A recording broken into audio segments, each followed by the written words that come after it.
And welcome back to the Journey to the FarLands. All right. Okay, looks like everything's in order. Let's bust out of here. If I can manage it. There we go. And we have nobody around that we don't like, so we'll just try 6 or 7 times and get that thing sealed up. All right, let's rock. Anyway, let's see. Okay, I hope everybody is having an absolutely awesome, great, fantasticest day, because I'm certainly having an awesome, excellent day.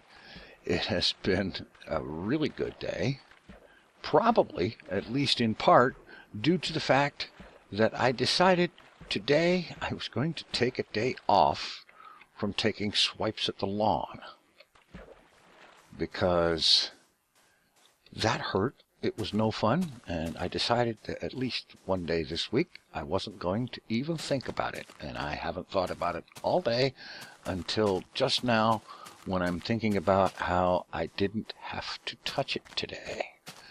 And so therefore I'm feeling a lot better, because normally after spending 5 to 10 minutes on the lawn in the morning, I'm like totally dragged out, sore as all get out all day long, and wondering why I have to mow the lawn, which is ridiculous. I know why I have to mow the lawn, but that doesn't mean I have to like it. Anyway, enough about that. It's a depressing topic. Anyway, okay. Getting back into a little bit of traditional thing here. The size of the world. This Minecraft world, Journey to the FarLands, has now, as of the beginning of this episode, grown to 1,340.71 megabytes. It's getting up there. Definitely seems like only just a few episodes ago I managed to notice that we've gone up over a gigabyte in size. And I think part of the increased growth rate, of course, has to do with doing 3 Minecraft days per episode as opposed to 2. That's going to be, well, at least 1/3 more growth per episode, assuming a reasonably similar rate of travel, which I try to keep at a pretty steady pace. Not too much dilly-dallying and sightseeing and whatnot, although there are occasionally sights that have to be seen. Like, that is really cool and awesome, but I can swim sideways and look at it. Yeah. It's really good. Definitely a great day. Any day when you don't have to mow the lawn is a great day. Did you know that? It really is. And I know I'm talking about the lawn again, even though I didn't want to. But anyway, that's the way that goes. It is a great day. It's a great day for another reason, too. I have a thank you to give. A thank you to Mr. Brian, because he gifted me with something extremely cool today. And what that was a Minecraft account. And I'm sure somebody went and did a double take and said, wait a minute, don't you have a Minecraft account? You're playing Minecraft right now, and you've been making Minecraft videos for, what, 4 years now? Over 4 years?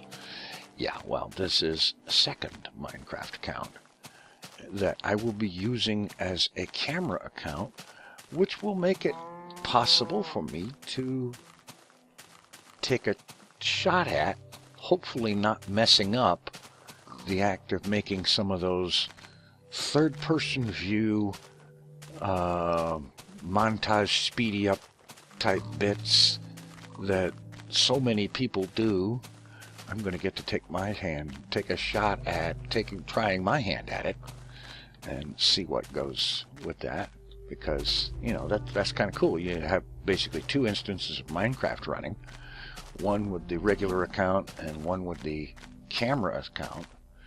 And the camera account doesn't do anything but just simply position the character in a place where you want a point of view to record from, and you start recording from that version, that copy of Minecraft, and then you switch to the other instance of Minecraft where you're actually doing something, stuff, things, whatever, and you get this cool third-person view of you speeding around doing things once you speed up the video.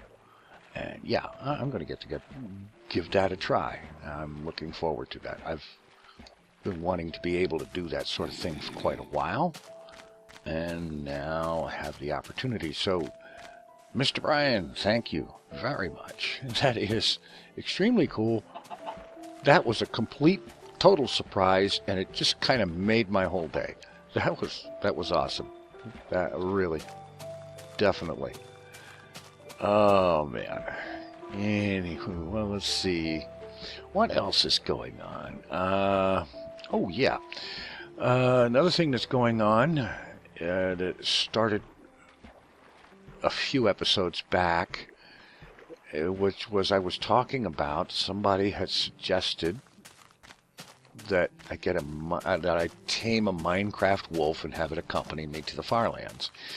Now, this is not a new suggestion. It has been suggested a number of times before in the past, and the reason I decided to actually say much of anything about it this time was because they also had a suggestion for a name for the wolf, which in and of itself is not too big of a surprise. You know, people have ideas for things like that. But this one was such that it struck me with just the right amount of funny. I had to say something about it. And what it was is get a Minecraft wolf and name it Dire. Personally, I think that's totally and completely funny. And I decided to put forth a vote, to hold a vote. And that viewers would be able to vote in the comments, one vote per person, of course, to decide, to say whether or not they think I should go ahead and do that. And that once there were 100 votes, I would tally those votes and take the appropriate action based on the results. So if you think that's a good idea or a funny idea or weird but good or whatever you think of it, if you like the idea, vote for it. If you don't like the idea, feel free to vote against it, whichever way you feel about it. Anyway, what else? Oh yeah. As a lot of people are aware, Kerbal Space Program is finally out of its development stage. It has reached a point where the developers have declared it to be pretty much ready for prime time, and so the new release that came out Monday was dubbed version 1.0. Note that all previous versions had a 0 point in front of the number. And now we have version 1.0. It's feature complete. It has all the stuff in it that their original design documents said needed to be in there. And yeah, they have done a lot of great work on this thing. In 1.0, there are a few big things in 1.0. One of the biggest big things in version 1.0 is a complete change, a total revamp. Hello, Mr. Creeper. Goodbye, Mr. Creeper. A total revamp, whatever, of reverb. I wonder what that is. Anyway, a total revamp of the game's aerodynamics model. Now, the aerodynamics in Kerbal Space Program, up until now, has always been, shall we say, less than realistic. Or, to put it another way, it wasn't an atmosphere so much as it was a supersphere. It was one of these things where it's really super thick atmosphere, brutal aerodynamics. The drag calculations were actually quite brutal. It took a lot to get into orbit and so on. A lot more than it maybe should have based on the size of the planet. But the aerodynamics, they redid the whole thing. They refactored everything. They worked out new ways to calculate things, and calculate drag and aerodynamic lift. They actually do. It actually does lifting bodies now. It actually models lifting bodies, and that's cool. That is very cool, and I have seen some videos and done a trial or two myself in KSP of people taking off with spaceplanes, and spaceplane designs that before it would take, using the old aerodynamics model, it was all any plane could do. It was all it could do to manage to get, say, 250 meters per second below 1,000 meters of altitude. And now, oh boy, starting from a standstill on the runway, you go off the runway and about I believe it's 1.5 kilometers away off the end of the runway, you start flying out over the ocean. And what I have seen is people taking off from the runway. By the time they're just a little ways past the end of the runway, they are doing Mach 1 at less than 100 meters altitude. That's previously unheard of. So the aerodynamics model is much, much better. Of course, another thing that they have done as well is thermal issues are now a thing. Thermal issues as in heat that generates from re-entry. Heat generated from moving really, really, really fast in the lower atmosphere. You know, that makes the new aerodynamics kind of a little bit of a two-edged sword, because yes, it makes it possible so that your aircraft can go, and spacecraft can go a heck of a lot faster, a heck of a lot lower in the atmosphere than they ever could before. But it also means that things gonna get hot because of those videos that I mentioned, and it's easy to find them. Just Google Kerbal Space Program or KSP 1.0 on, or search it up on YouTube, and you'll find plenty of video.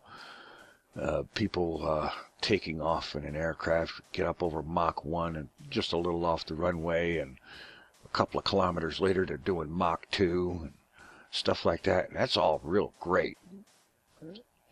Planes taking off and doing this 45-degree angle, stand on your tail climb at high speed, and you see the Mach effect when the aircraft gets going around the transonic and hypersonic speeds, and it's a visual thing with water vapor in the air, compressed or condensed or something or whatever. It's something to do with that. That's all I can tell you. I don't know the details of it myself. Not the nuts and bolts of it. But you get to see that, and then a few seconds later, that Mach effect changes a little bit, and it develops a decidedly red tinge. And then it's not just tinge, it's just plain red. your vehicle is in flames. Basically, you're getting re-entry heating on the way up. You're climbing so fast. I saw a plane in one video. The guy takes off, he's no sooner as he wheels up than he is pitching hard up. He's pitching up really hard. He's climbing at like a 50 or 60 degree angle. And but he's pitched up 50, 60 degrees, climbing at Mach 2. And you see all the cool vapor Mach effects and whatnot. And then you see what basically amounts to re-entry flames around the aircraft on the way up. And it is only a few seconds later, you actually can't see the aircraft because it's enveloped in superheated plasma. That it's going so fast on the way, in its climb. And then 2 seconds later, you hear a boom, and you see a cloud of smoke and a rain of parts. Yeah. Yeah, it's possible to do a heck of a lot, but what I have noticed, looking around on the Kerbal Space Program forums and from videos I've seen, people are having to learn how to fly all over again, because that change in the aerodynamic model changes everything. And it's going to mean a lot of relearning how to fly stuff in KSP, both atmospheric flight and other forms of flight.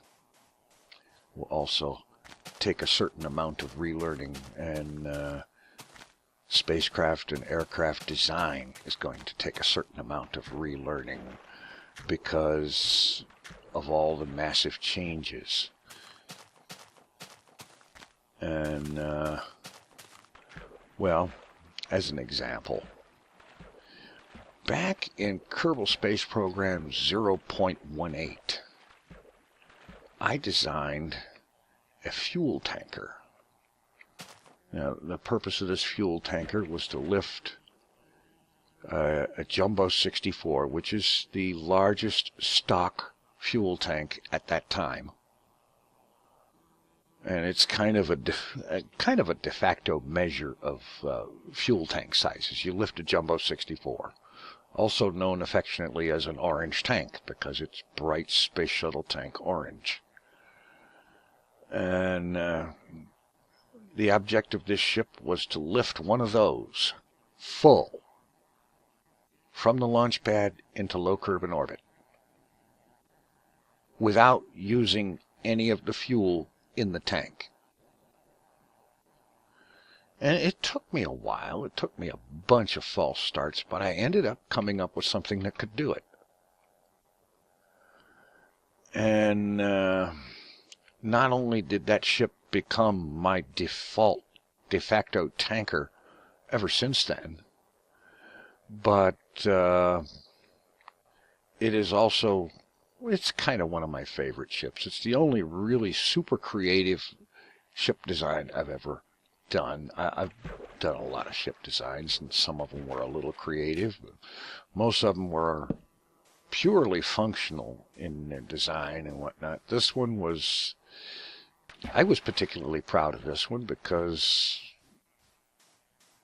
I had never been able to lift a payload that big before. I mean, that tank, one of the reasons it's such a challenge to get it into orbit is because when you take that orange tank and fill it full of fuel and oxidizer, the launch mass on that sucker is 60 tons. That's a lot. Take a 60-ton payload and lift it into orbit without using any of the fuel that payload is carrying. That's pretty good.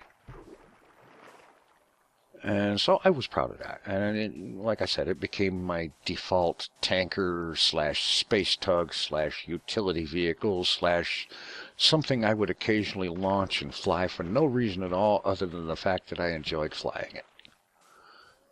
And so on. So, and then every version of KSP after that, you know, there's always changes. There's always changes that affect how some things fly, how some other things work. Parts change, aerodynamics change, or, you know, one thing or another is always changing. And so with each new version of Kerbal Space Program, I would get out the craft file for that ship and copy it into the save, a newly created save in the new version, and blast it all. Can you believe that? And then I'd do whatever I needed to do to relearn how to fly it,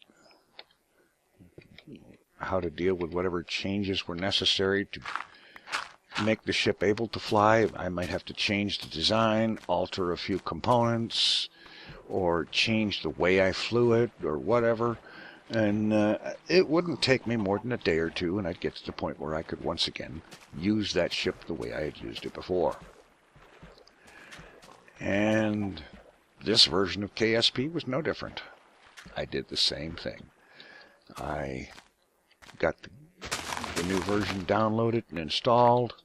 I created a new save, a sandbox mode save, because when I created this thing, sandbox mode was all there was.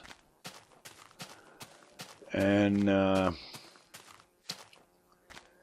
copied the craft file in, loaded that sucker up, sent one out to the launch pad, hit launch, started doing all the things that I'd done before that I knew to do to fly that thing. Because that's what you do. You start with what you know and go from there. And I think it got about 2,000 meters up off the pad when it exploded. Yeah. And I was looking through the mission report that you get after the end of the flight. Oh.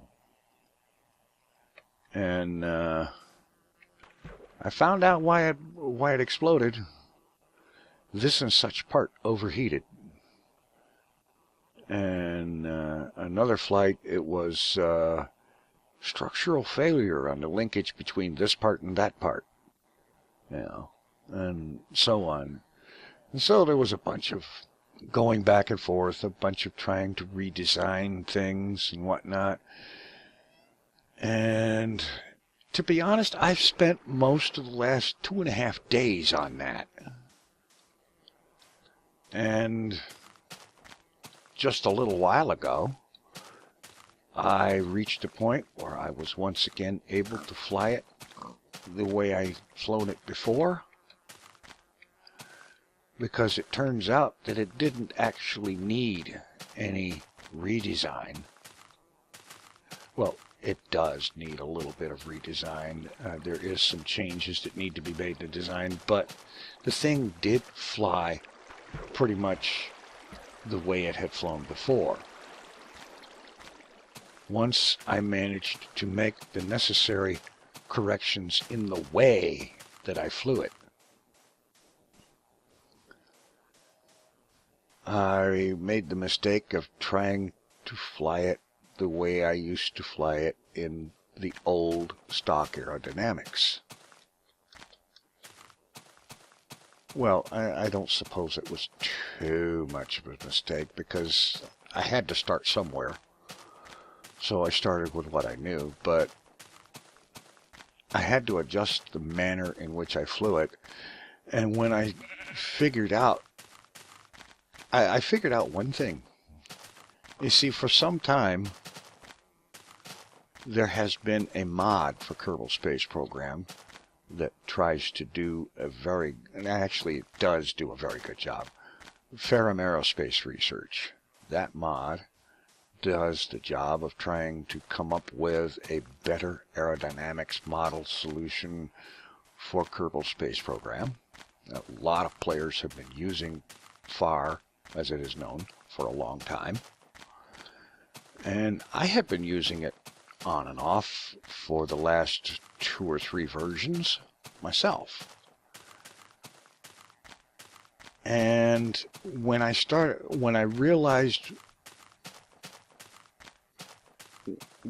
having success in flying this ship, I realized what it was that I was doing that was working. I was flying the ship the way I would if I had FAR installed, which is what I should have tried doing from the get-go. But I didn't think of it. I was so anxious to get in there and get my pet design working.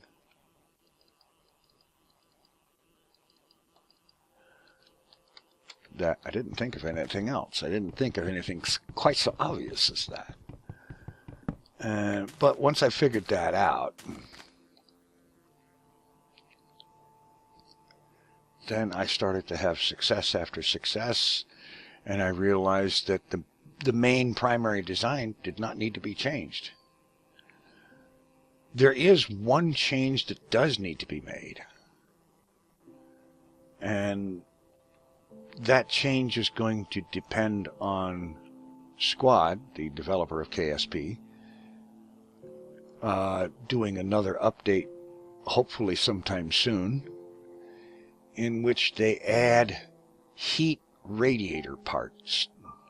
Parts intended for radiating heat that is generated by rocket engines and other components that generate heat on a spacecraft.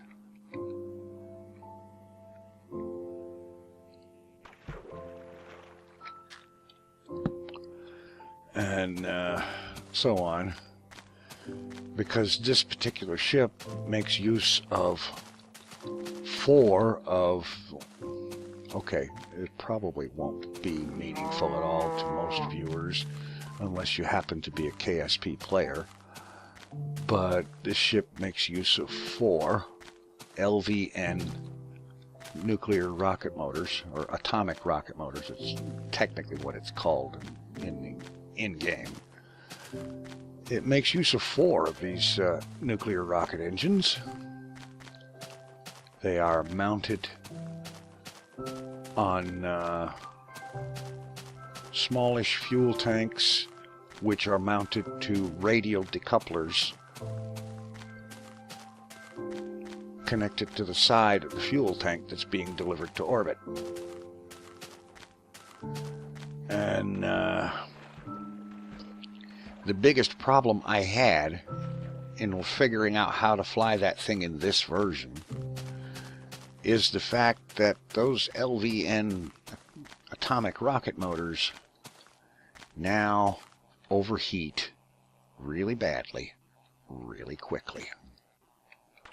Where before, in previous versions, I have had quite a number of missions in which part of the mission was to fire those 4 atomic rocket motors, basically Nerva-alikes, to fire all 4 of them for an extended burn.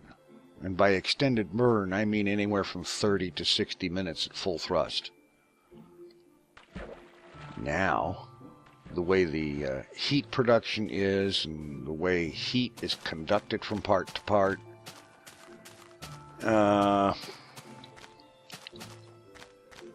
they will overheat to the point where their thrust cuts down to almost nothing after no more than 2.5 minutes of operation.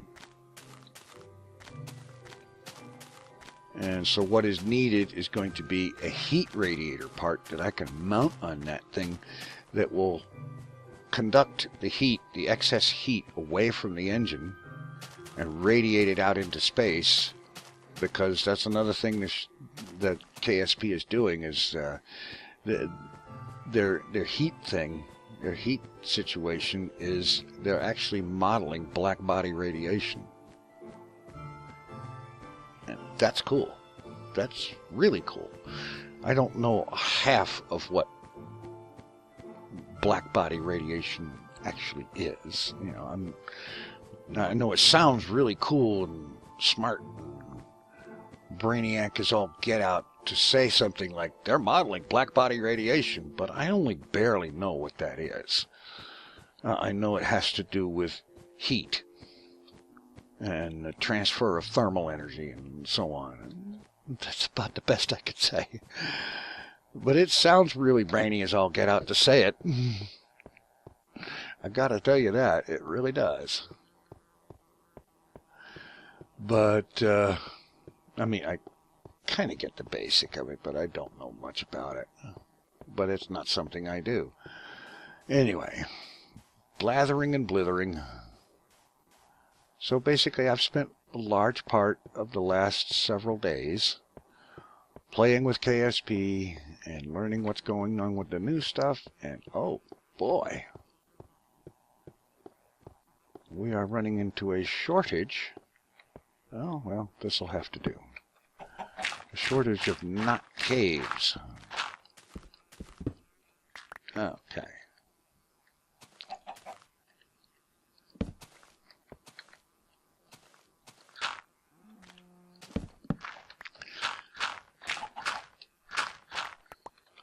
All right, well, the long and the short of it is, I think the new update is great. I think there's a lot that is really great about it. And I don't think that it's going to be very long before there is a patched update to address some of the shortcomings current version. Okay, I must, absolutely must go collecting logs next time out.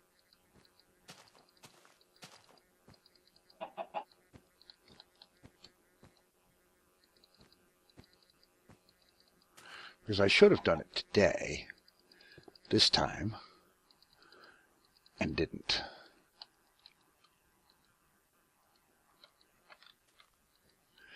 In any event, oh, I have blathered on and on. Well, in any event, having a good day, having a good time with a fun thing. I still haven't decided whether I'm going to do another KSP LP, but I'm certainly having a lot of fun with the game right now. In the meantime, I'm going to get finished up here, sleep through the night, end this video, and then get working on some other videos. Hermitcraft Infinity, Skyrim, and probably in the next couple of days, Hermitcraft Vanilla. That's right, I still do that. Anyway, I'm going to have to shut up or I'm never going to stop. Thanks for watching. Take it easy. I'm out of here.